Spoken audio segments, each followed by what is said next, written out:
feel like the subframe's actually been... We're going to take the Laurel for a quick boost down to the farm to grab some milk.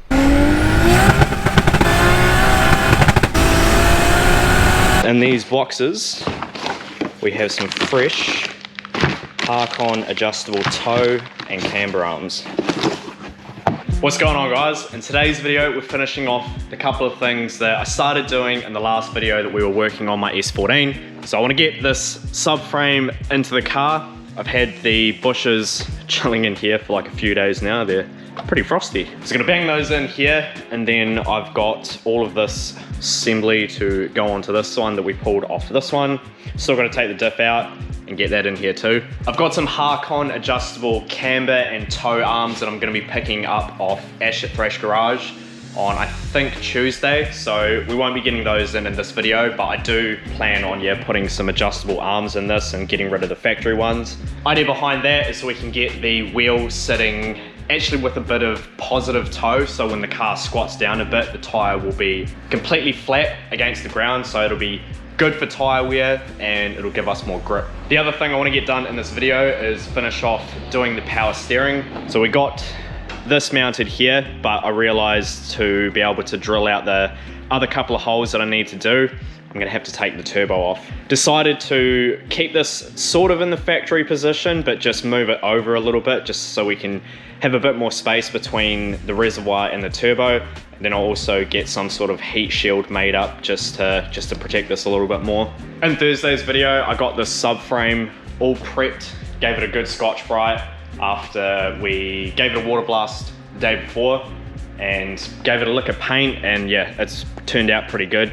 Still just a subframe going in a drift car. You're never gonna see it, but it's just one of those little things that, you know, just tidies up the car just that little bit. So I'm also just gonna use a bit of oil around the sides of it. Just again, help lubricate it, make it go in just a little bit easier.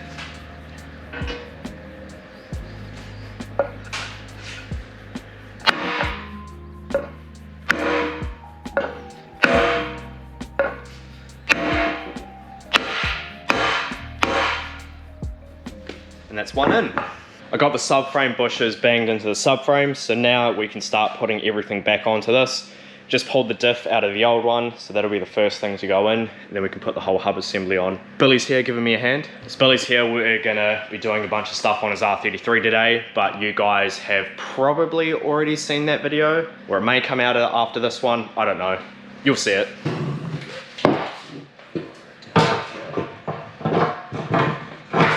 So in addition to the solid GK-Tech subframe bushes, I've also got GK-Tech solid diff bushes.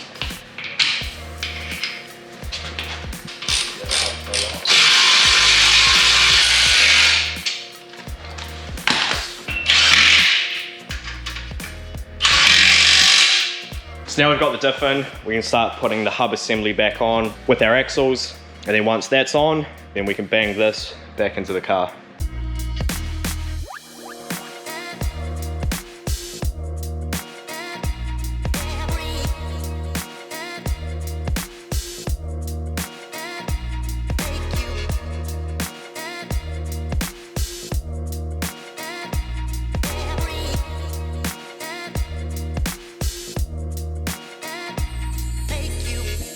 I feel like the subframe's actually been, yeah, it is. I got this under it. Hey? I got a rag on this side. You look at this. Oh. And then you look at this. Mm-hmm. It's got a whack there. No, I feel like it, because that's dented down more. I could check it for square if you want it. I know how to do that. Oh, yeah. Just a tape measure. Yeah. 12.55. Cool. Now let's check up here.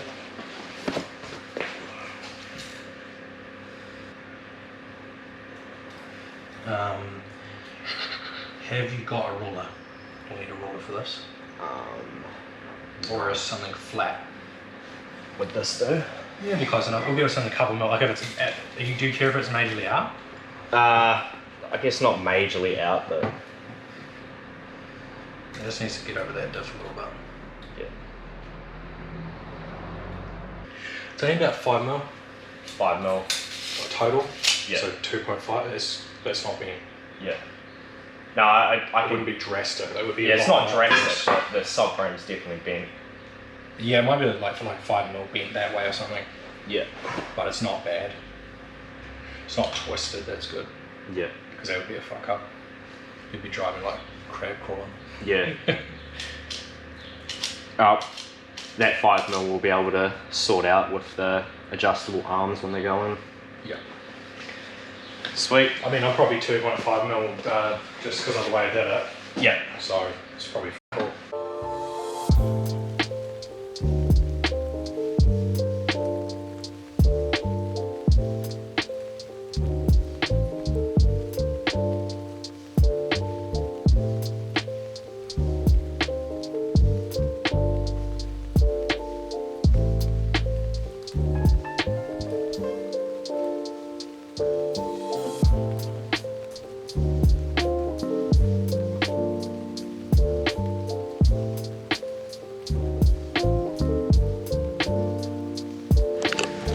So Billy's just chilling. We're about to put the subframe in. Shouldn't get rid of any job. Pretty much there. Back the puck. Yep. Go up.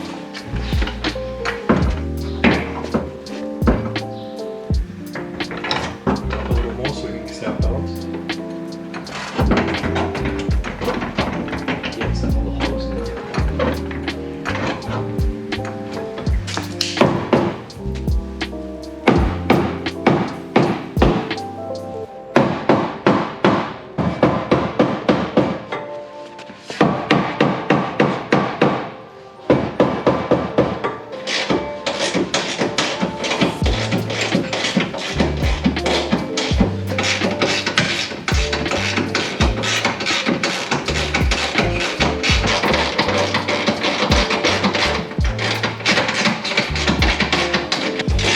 It really saves you getting up and walking around. New day now. We're going to continue working on the S14, but Anthony has come down today to give me a hand. But we're going to take the Laurel for a quick boost down to the farm to grab some milk. So I'll set a couple cameras up and just give you guys a few sound shots.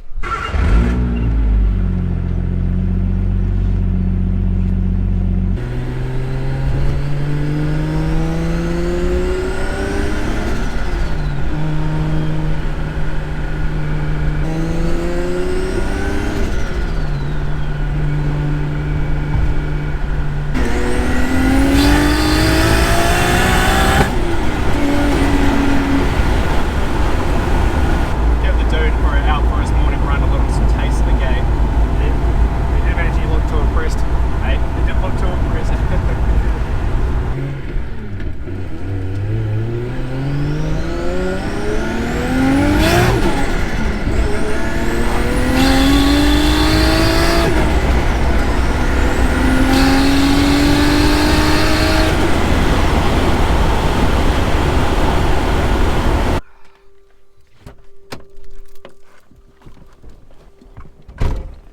The goods acquired.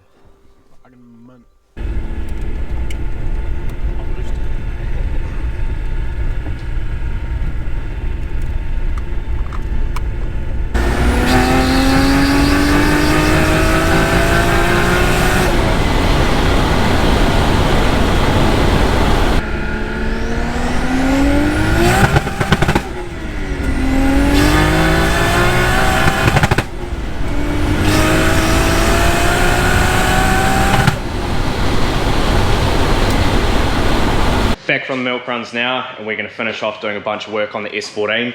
So the other day you saw me and Billy get the rear subframe back in this. Yesterday when we went out and did a wee video with Anthony's Laurel, I stopped by Ash's place and I grabbed some adjustable arms off him. So Anthony is going to chuck these in for me today while I take this turbo off and finish sorting out my power steering. So in these boxes we have some fresh Park-on adjustable toe and camber arms.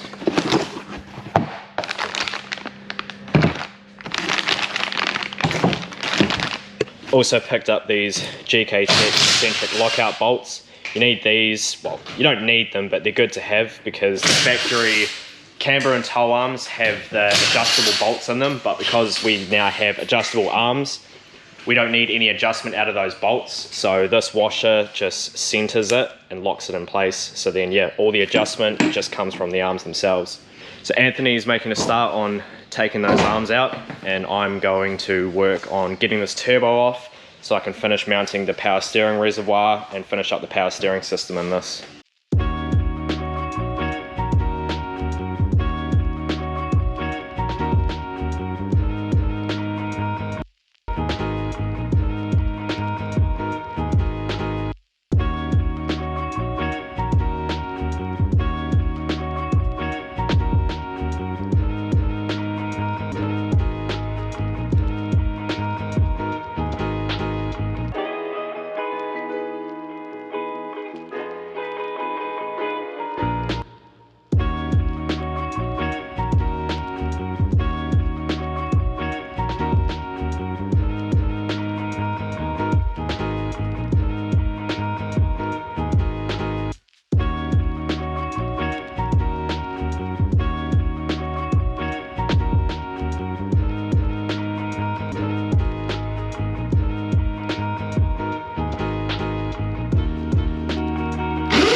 Got the power steering reservoir all mounted now. A few videos ago we started doing it, but yeah, I needed to take the turbo off and I wanted to get that video up the following night, so we couldn't get it finished up that night.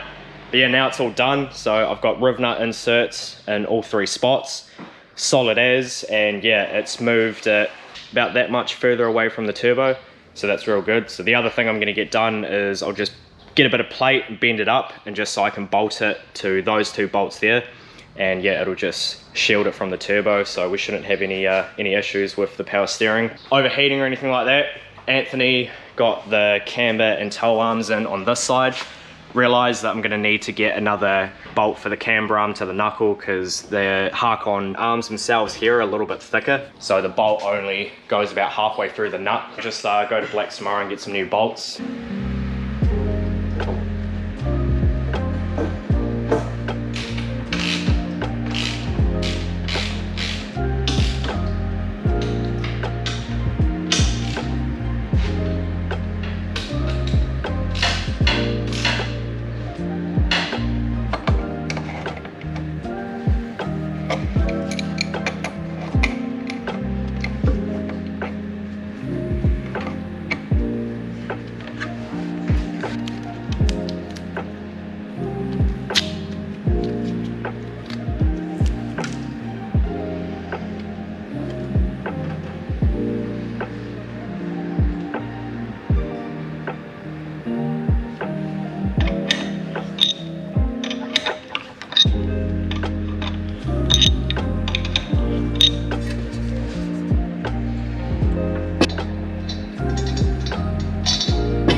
So update, after we sorted out the exhaust, we moved on to wrapping up the power steering system. So yeah, we got all that mounted, pumps on, belts on, and I went to start running the lines where they need to go. But because my rack has been moved forward, the feed line for the power steering was already pretty bent up to try and get it to fit. Unfortunately, while it's been off the car and moved around, it's bent in every freaking which way. We've been fighting it for the last 10 minutes trying to bend it into position, but we're just going to get to the point where we're going to put a split in it and it's going to leak. So I'm going to scrap that. That line is going to go in the bin, and I'm just going to have to get a braided line made up and get some fittings for the power steering rack. So it's not a big deal. I did plan on doing that initially with this car, but I just wanted to throw this power steering setup on so we could go to Kaikoura. But yeah, that's not going to happen now, and I'm not drifting this car without power steering. I learned to drift in Kaikoura without power steering in the Silvia, and it can be done, but it's a freaking workout and a half. So we're going to call it here, and yeah, I'm going to have to, like I said, go and get a braided line made up for the feed, and then yeah, sort that out. So hopefully we'll be able to, well, not hopefully, we will be able to make the track day on the 9th of November. But yeah, before then I'm going to have to get that power steering line made up. So this car's fighting me, but yeah, we'll get there. That'll be it for this one, guys. Cheers for watching. Like, comment, subscribe. We'll catch you in the next one.